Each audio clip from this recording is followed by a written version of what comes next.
This is Stu Ellis with your Illinois Corn Connection, brought to you by Illinois Corn. University of Illinois weed specialist Aaron Hager says this spring has created some real problems with pre-plant weed control. It has, Stu, and we've seen quite a bit of vegetation in the fields across the state getting fairly large and fairly mature now. And that's really something that we need to think about as we move into the planting progress here across the state on what are we going to do to try to manage these weed populations. A lot of guys are wanting to run the planter 24 hours a day, and I doubt if too many of them have gone out and done any weed control. We've seen everything so far, really, that about any possible combination. Now, the ideal one, of course, is that all existing vegetation is controlled before we put any seed in the ground. Now, that's either through herbicide application, tillage, or some combination of those. But I believe you're correct. There's going to be instances where the farmers are going to pull into the field to get it planted, and there's really been nothing done to control that existing vegetation. So really remember that, as dense as some of this stand is, of these winter annuals, maybe even some early summer annuals, it's going to be very competitive with the crop very early on in the growth stage. So really the best practice to do is to try to ensure that you get that weed vegetation under control as soon as you can after planting, if you don't do it before you plant.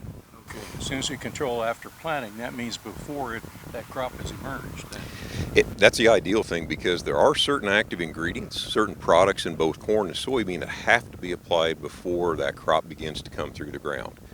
In corn, we have a lot of other options that can go either pre or post. One in particular, a couple products in particular, if Sharpen or Verdict, those have to be applied before the corn comes out of the ground. The commercial applicators really couldn't get in the field to apply any of those pre-emergent herbicides either. Well, and you're right. I mean, the pace at which we can plant the corn crop and soybean crop in Illinois is just absolutely phenomenal.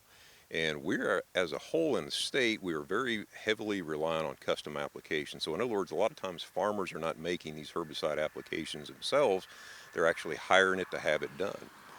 But at the pace that we can plant, a lot of times we can get ahead of the applicators in terms of which fields need to be treated and when. So I remember you and I had a conversation about last September or October about supply chain issues, and we really stressed at that time that communication between the farmers and the input suppliers here in 2022 is going to be vitally important, and that still holds true.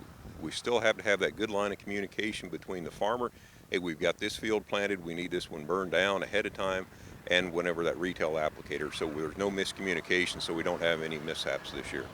That was your Illinois Corn Connection. I'm Stu Ellis. To learn more about how Illinois Corn is working for you, visit www.ilcorn.org.